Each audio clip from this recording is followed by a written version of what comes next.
Hi, everybody, and welcome to another episode of Simple Living High Thinking, where we unpack Tukaram Prabhu's Friday night Bhagavad Gita class. Hi, Tadeo. I'm joined by Tadeo Souza. How are you? I'm doing well, Kim. How are you? Good, good. And we are wrapping up now chapter 11. We actually finished it. Tukaram Prabhu finished it in class on Friday. So what is there any context you'd like to give?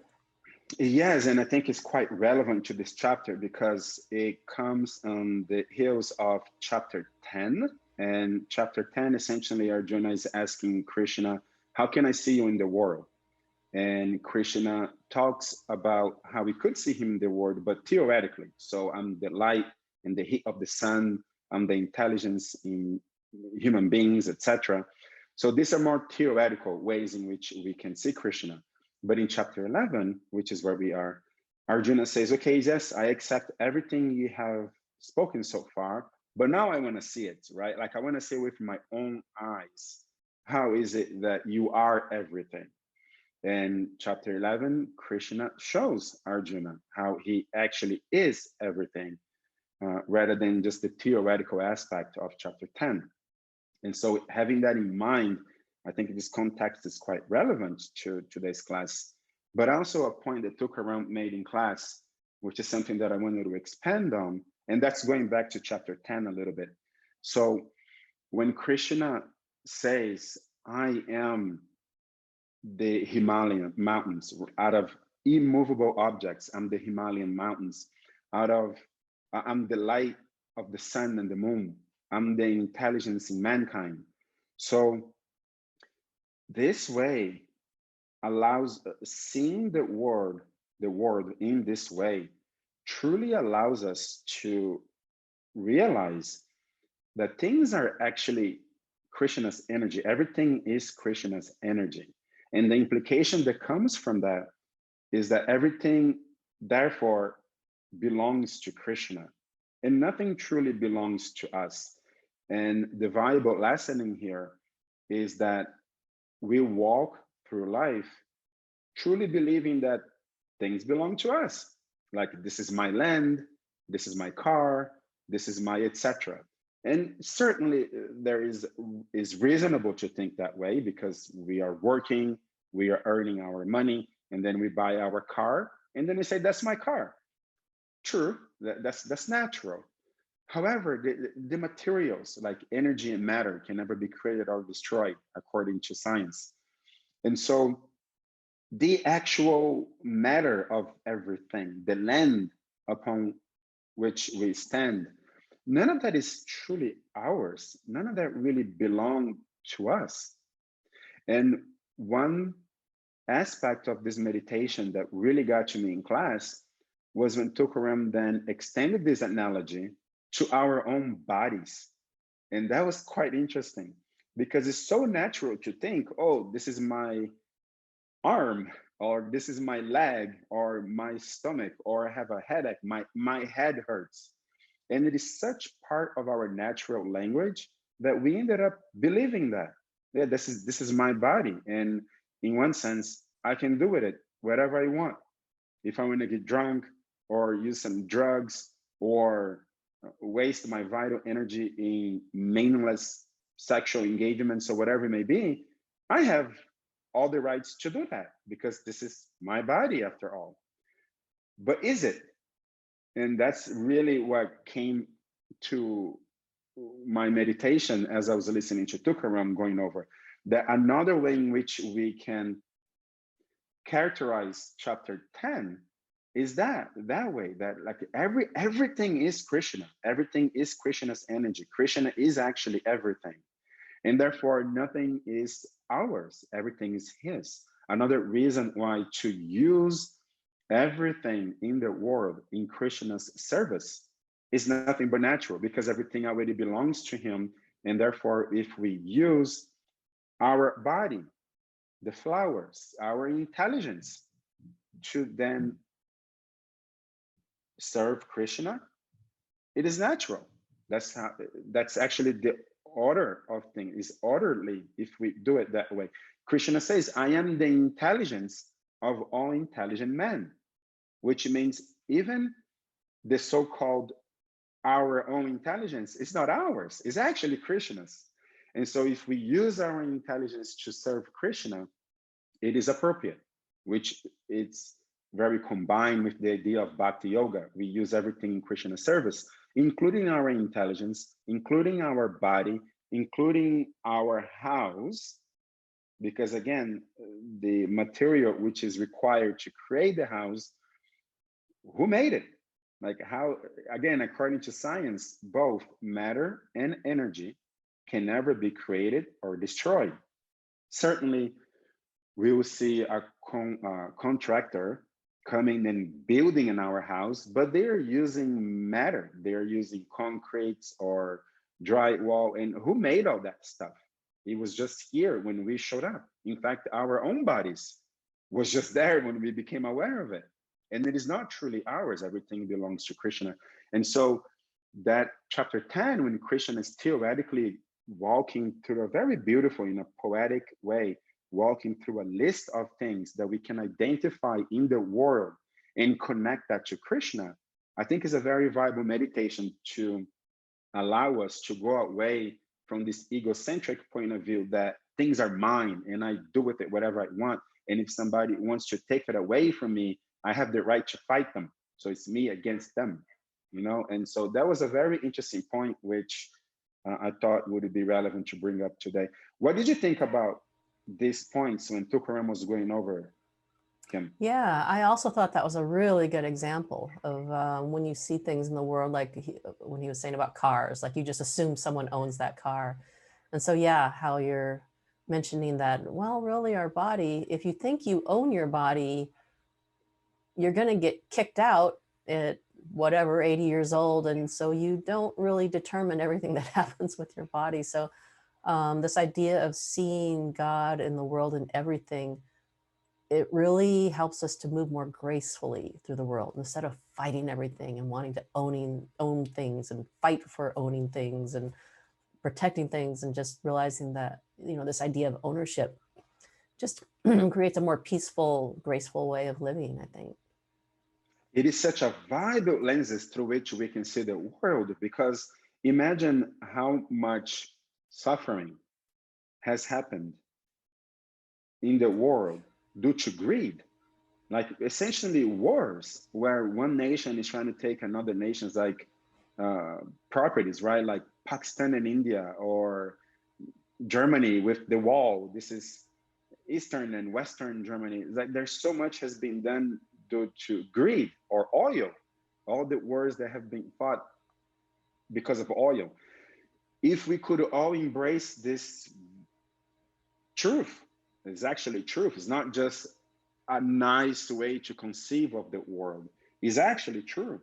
None of it belongs to us. It's here for a reason. We could use it to our benefit, but in a manner in which we don't lose track of the fact that nothing belongs to us and our greed would go away. What a beautiful way to create world peace. World peace is such a pie in the sky concept. But if every human being truly embraced this truth, then nobody would fight for each other's thing, even if it's lusting after another's body.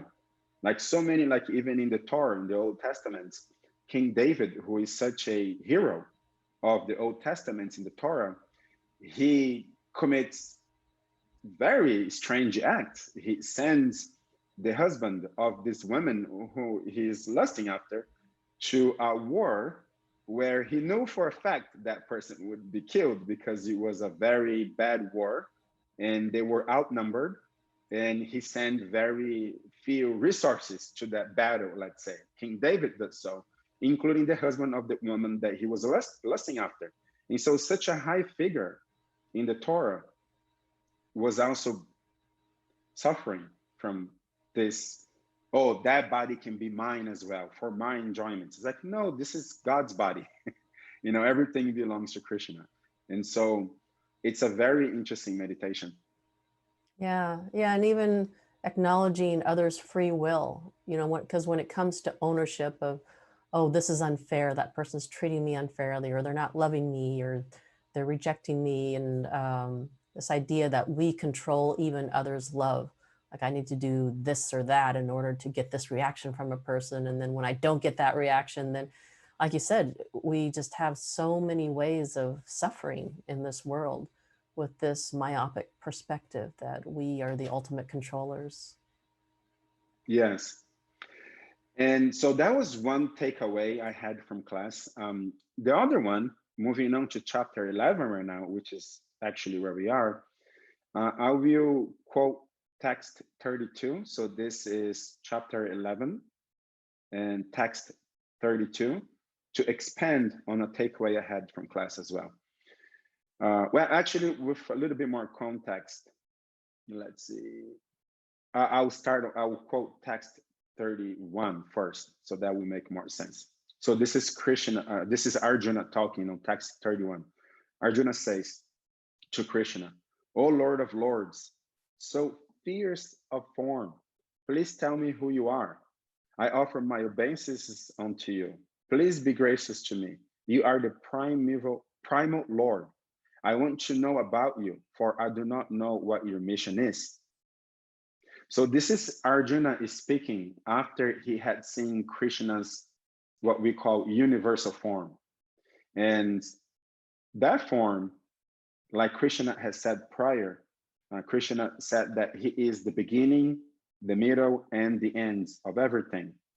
So Krishna's complete form, which Arjuna had asked him to actually see it with his own eyes, would therefore naturally include the beginning, the middle, and the end. The beginning and the middle are nice because the beginning could be, birth. Like it's a happy moment. A new baby was born, celebration. And the middle is also nice. You evolve, you become more mature, you develop some intelligence, you accomplish some of your goals. And that's, let's say, the middle of things. But the end of things is not quite nice because that involves old age, that involves disease, and ultimately death, which would ruin everybody's days. Death is not such a nice thing. But what a complete way of conceiving of God, completely, right? Let's consider God as a total, and that includes the end. And when Arjuna was witnessing that end, which included the destruction of all the soldiers that were arranged in the battlefield, magnanimous people that Arjuna didn't want to fight against and truly honored are now being killed by this very ferocious form of Krishna. And that truly scared Arjuna and made him feel quite bewildered. And so Arjuna then talks to Krishna in this manner, essentially saying, "No, what is this? Who are you? What is your mission? Why is this end so terrible?" And then Krishna speaks text 32, which is a quite popular verse as well. Krishna says, "Time I am, the great destroyer of the worlds, and I have come here to destroy all people. With the exception of you and the Pandavas, all the soldiers here on both sides will be slain." And so what does that mean, right? So Krishna is saying, "I am time." And time, in a more scientific manner, it's known as entropy. So that force of the universe, which moves things from an orderly place to a disorderly place, that's entropy, which is our bodies. When you were born as a baby, everything is in order. You have, generally speaking, babies are healthy and they have all their organs and everything is working properly. And it's a lovely bundle of possibilities and it's just orderly. But as you age, as I can bear testimonial to that, things starts to kind of not work as properly. Your eyes, your organs, and like many things, they start to move into a disordered place, all the way to death. And that's not good. And so there's that part of Krishna, and that's the part that really made Arjuna fearful. And it's reasonable because Arjuna is seeing this destruction of all things and all people at once. And that would be very frightening. And I want to I want to defend Arjuna's reaction here because I'm going to go towards a different way with this aspect of Krishna. So I want to defend Arjuna here a little bit. Arjuna is an extraordinary, exalted person. I mean, God himself is there next to him, helping him. So imagine his qualifications to have Krishna, God, be his personal counselor, right? So it's a very, very exalted person. And yet, when he sees this form of Krishna, he becomes fearful. He says, oh, this is terrible. Like, who are you? He can't even relate to Krishna anymore, to the point he's asking, I don't even know what your mission is. I thought I knew you, but now that I see this version of you, I'm totally bewildered. Who are you? And Krishna says, I am time, the great destroyer of all things. And so my defense to Arjuna is that Arjuna is saying, he's witnessing the destruction of all things all at once in the same place inside of Krishna's body. And that would be terrifying. And so Arjuna is voicing that terror that he's feeling by seeing this form of Krishna. Now, the realization I had, and this is something that didn't come up in class this time, but it came up in class a few other times when we were covering this chapter. And some of our other teachers in our Krishna consciousness movement also make this point, so I thought it would be valuable to bring it up. If you consider a devotee, people like us, we are putting in a reasonable effort to live our lives in the best possible manner, according to Krishna's will, performing devotional service, trying to keep away from things that would be not useful in our spiritual life. And so we are living a relatively good lifestyle, let's say. And let's say we make some spiritual progress, we develop some love for Krishna and for all beings in the world. And now we ourselves will become old and face old age and ultimately death. And that experience of death, which is Krishna in the form of time, is unique because it's our own. And it is just one. It is not the destruction of everything at once that you are witnessing. It would be your own experience, your experience of your own body getting old and ultimately dying. What would that be like? Right? Again, not like Arjuna seeing all depths of all things all at once, which would be quite tormenting, but rather just your own experience of getting old and then ultimately facing death. What would that be like for a devotee? Would it be a terrifying experience? Or would it be in the same way that Arjuna is describing here? Oh, this is terrifying. I cannot even fathom who you are anymore. Like, what's going on here, right? And it's not like that. In fact, Prabhupada had a very interesting analogy to describe what is devotee's experience with old age and death. And he cited the analogy of a kitten being carried by a cat's mouth. Well, the cat is literally, with its mouth, it's biting on the kitten's neck and carrying it. But what is the experience of a mouse being carried by the cat's mouth? Well, the cat's intention with the mouse is to eat it. It's not to love and protect, but it's actually to eat that mouse. And the experience of the mouse is terrifying because the mouse is perhaps aware that, okay, that's the end of me. And this mouth holding my body, it's not pleasant.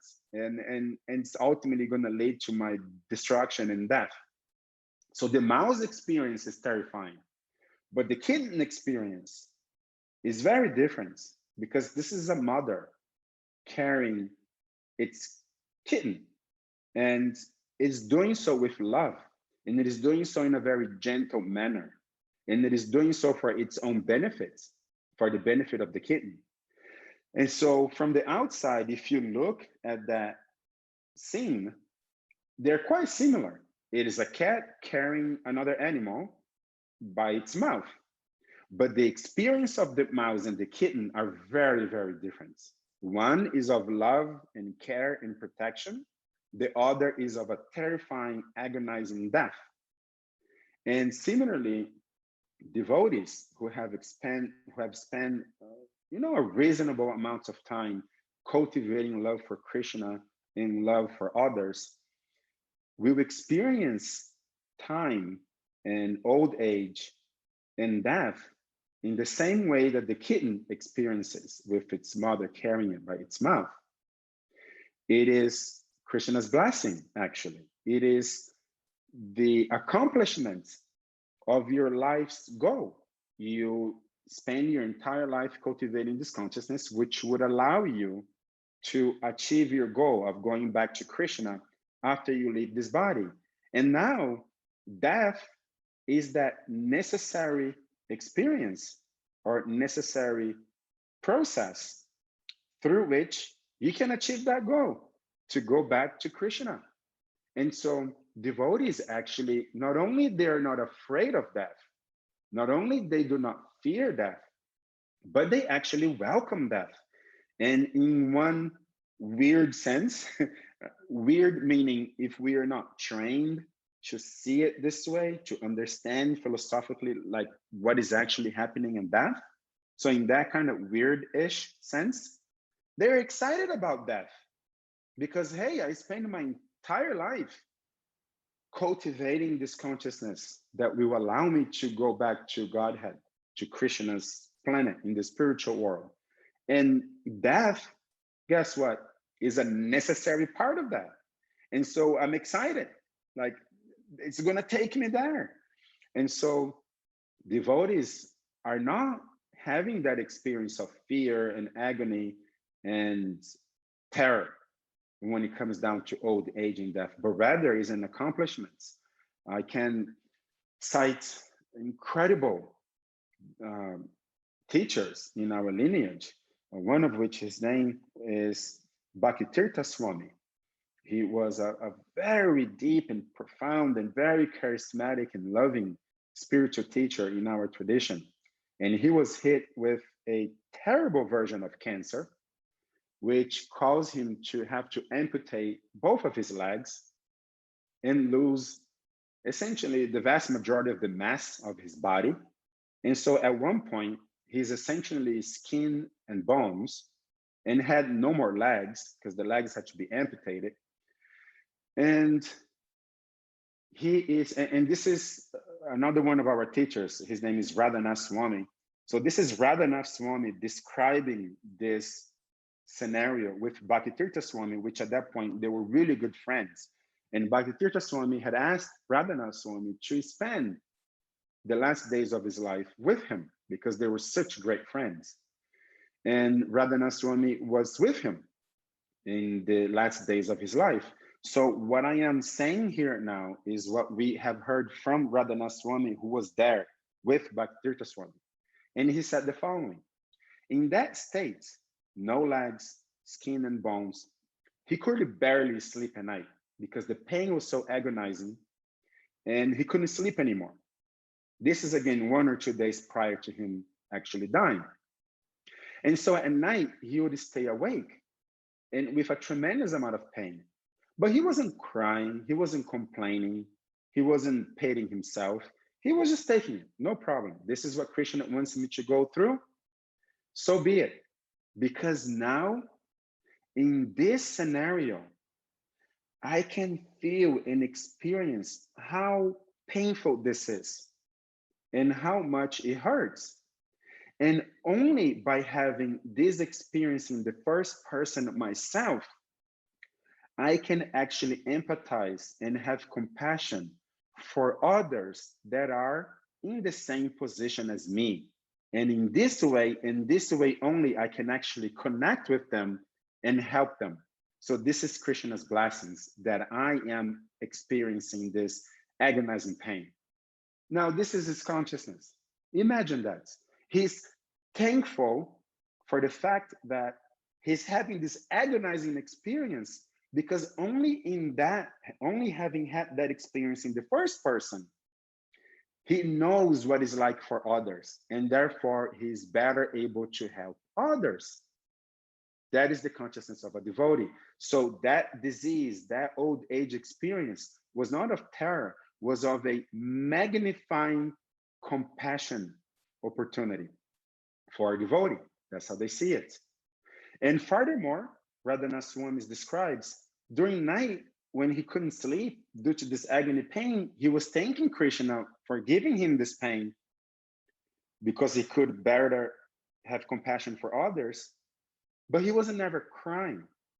But during the day, when people would come to listen to his last lectures, let's say, and he would start chanting the songs where we are loving and praising Krishna, he would then start crying because he was in so much love towards Krishna. So just the mere name of Krishna in his mouth, just by singing Krishna's name, he couldn't contain himself in ecstatic love for Krishna. And he would cry and cry, rivers and rivers of tears, because not only he loved Krishna so much and Krishna's presence in his name, and therefore his songs, but he would at that point cry, but also he knew, I am so close to actually go see Krishna face to face, because I'm almost there. This body is almost useless, and I'm going to be out of this body very, very soon. And I am almost about to see my dear beloved Krishna. And he couldn't contain himself. And at that point, during the day, in front of everybody, he would cry like a child, you know, of love, with hairs standing on end. And you can see these videos. These videos are on YouTube. You can just go to YouTube and type in Bhaktitirtha Swami last days, and you will see him in the exact state that I described, crying, skin and bones, no legs, but crying in love of Krishna because he's about to go see Krishna. And so the point that I'm trying to make here is that yes, Krishna has this terrifying form of time, which will destroy everything. And if you see it all at once, yes, that's going to be terrifying. But if you take it as your own experience, and if you are a devotee, let's say an intermediate to an advanced devotee, that experience of time will be nothing but love.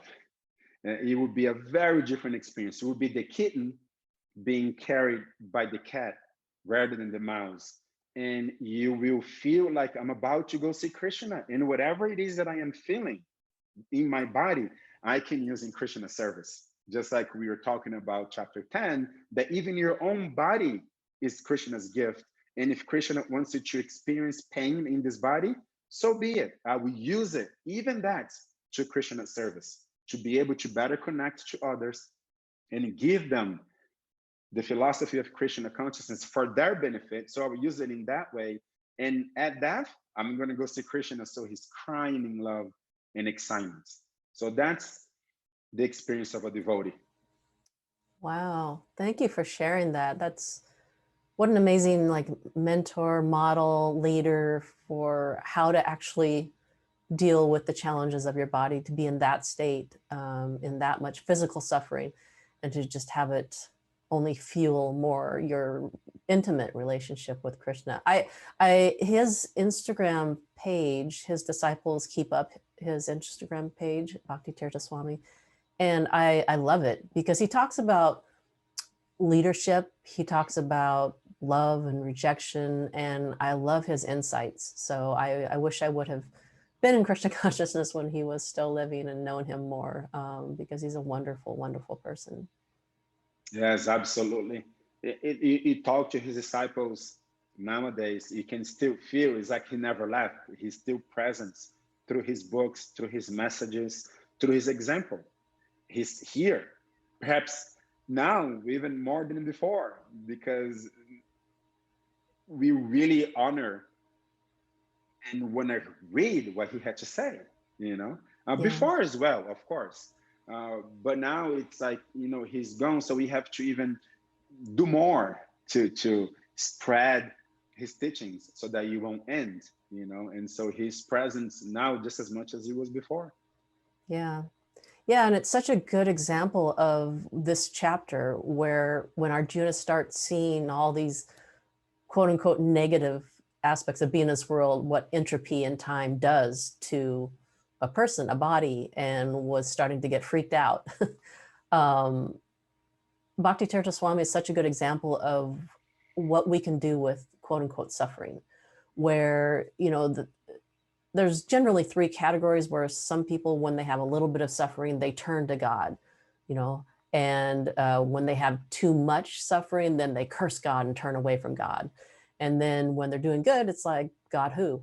You know, they forget about God. So um, to be able to be in this world, that's one of the biggest things I got from this chapter, just in the courses of Tukaram Prabhu's classes, is yeah, we need to, if everything is connected to God, we need to philosophically resolve and reconcile all the bad in this world, what we perceive of as bad and unfair and unjust, and still be able to reconcile it with an all good God, come to and be able to get over that in order, past that hump, in order to have an intimate relationship with Krishna. Because if we can't get past that part, or we kind of push it away, like, oh, I don't want to think about that right now, we're never going to have a deep relationship with God.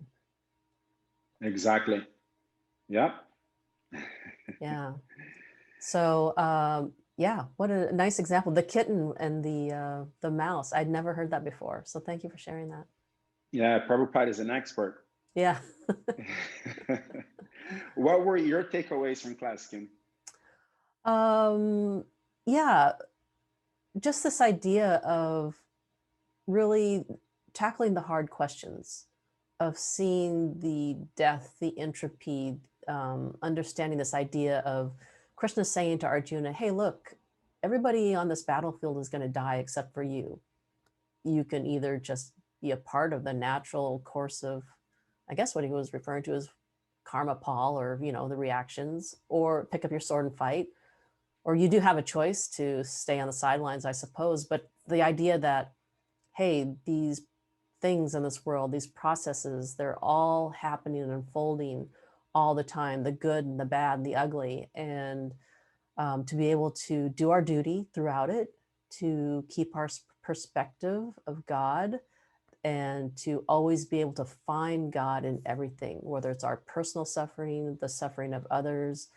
Um, you know, this, I really enjoyed the end of class this last Friday, where Tukaram Prabhu talked about being, having theomorphic forms, where we have the ability to love God, where we have recursive language, the ability to think. And, you know, if we have all these potentials about logic and understanding and ability to reason and higher thinking, it makes sense that our creator would also have that. And it makes sense that we would use these things in order to understand the creator.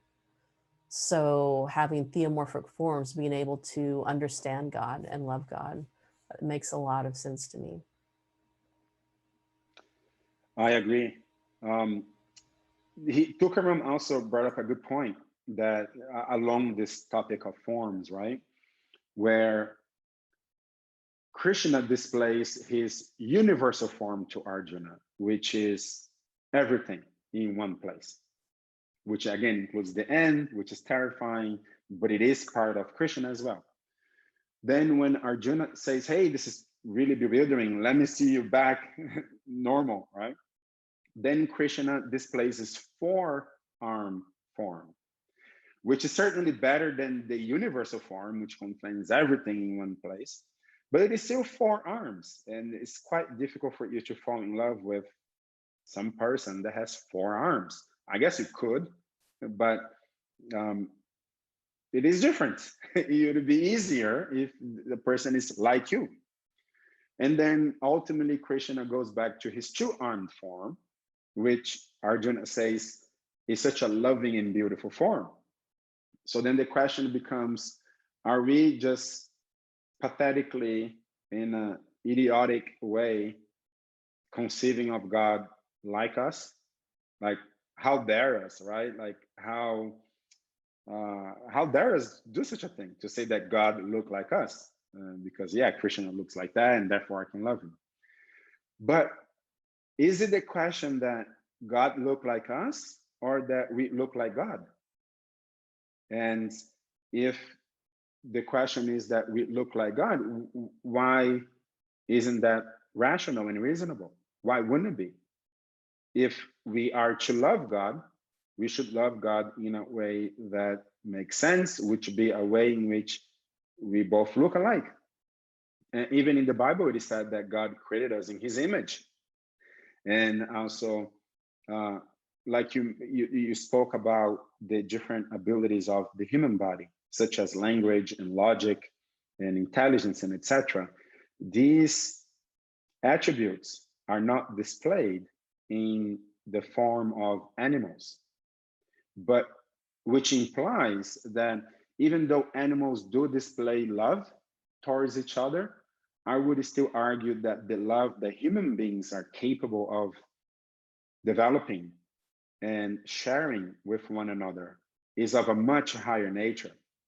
And if the ultimate goal is to love God, then it would make sense that we can develop that much higher love in a form that is appropriate for developing that love. And if that form is currently found on our planet Earth to be the human form, to me, it follows all rules of logic that therefore our creator must also have that form. Because if our ultimate goal is to love God, and in order to love God, God would have to have a form that is like ours so that we can love him, we can just switch that. No, then we must be in a form that it is like God's form so that we can love him. Because it is only in this form, the human form, that we have the capability of developing this advanced love.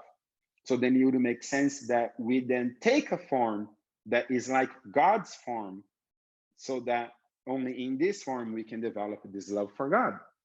And so to me, that makes sense for those who may be thinking, oh, aren't we just, what is it, anthropomorphizing God? Isn't that, is that the, correct me if I'm wrong, Kim? Anthropomorphizing, right? Yeah. Okay. Are we just anthropomorphizing God, conceiving of God like us just because we have huge egos? No. Yeah. We are like God, not that God is like us. Yeah. That's such a good point too. When I first heard that point, it's a point that can just go unnoticed or assumed without giving much thought to. And when that was brought up specifically, I remember, like the light bulb going off, like, oh yeah, if I'm going to love God, it makes sense that God has to have a form ultimately that is similar to me. Otherwise, it's like loving a robot or loving a dog or loving something that's just completely unlike me. When we're talking about intimate love of God, to me, that just logically is not possible unless God is similar. Yes, which I guess is worth mentioning as well, that in Eastern spiritual philosophy, there is a divide as well. And ours is more the Vaishnava path. And there are other paths. One of them, we call them, is a little bit derogatory, but we call them Mayavadis. And it's not so bad, but it's not, there's a bit of irony there when we say Mayavadis. So the Mayavadis are those who believe that everything is one. And you and I are both under illusion right now, thinking of ourselves as separate from each other, because the ultimate reality, everything is one. And God is one, and you are God, and I am God. We're currently under illusion, conceiving of each other as separate, But in our ultimate perfection, we all become one, and that one is God.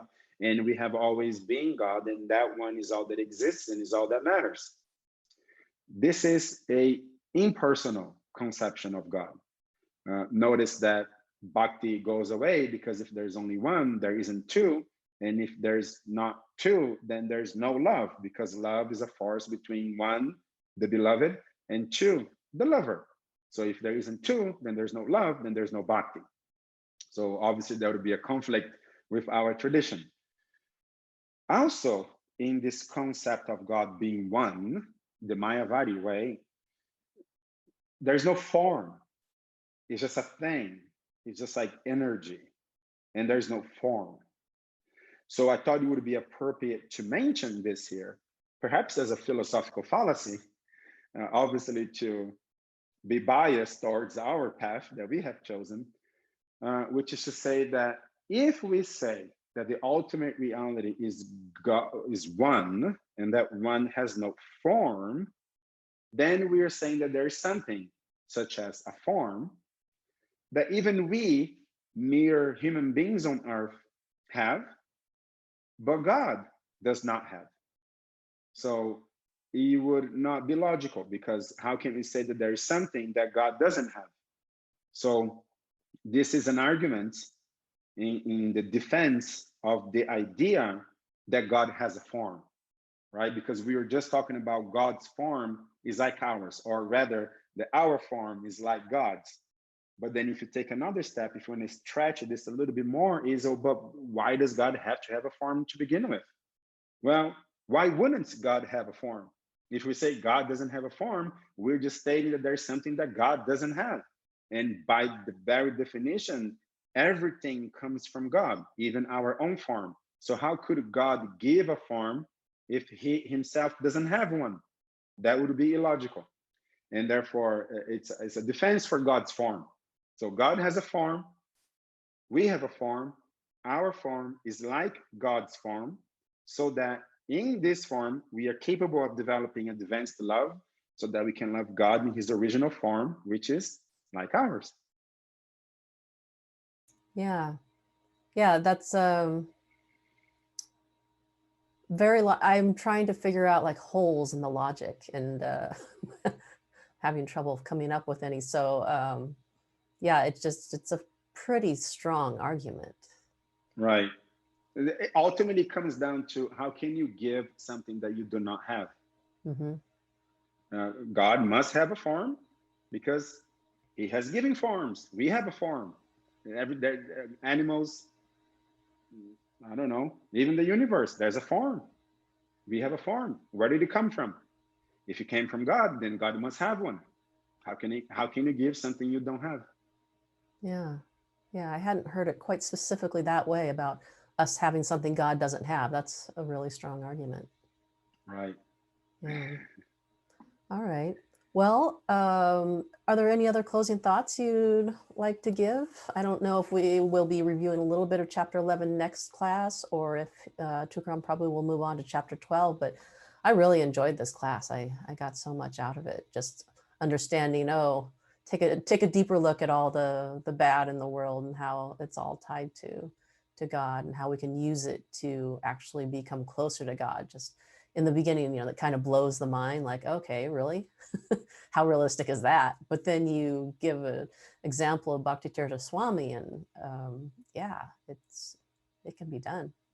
Yes. Well, my closing thoughts are that, let's conceive of the Bhagavad Gita.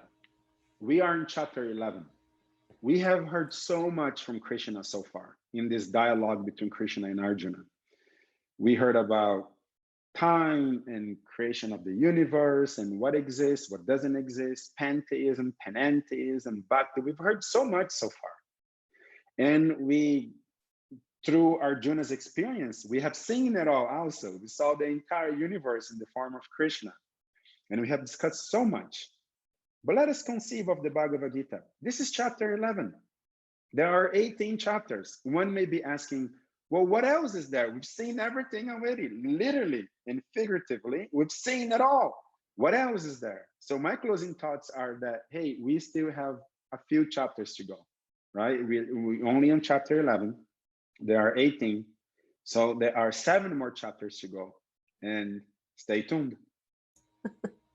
Cliffhanger. All right, today. Well, thank you so much for joining us, and thank you to everyone who listened. And we look forward to meeting up with you again next week. Hardy Bol. Thank you, Kim. Haribol.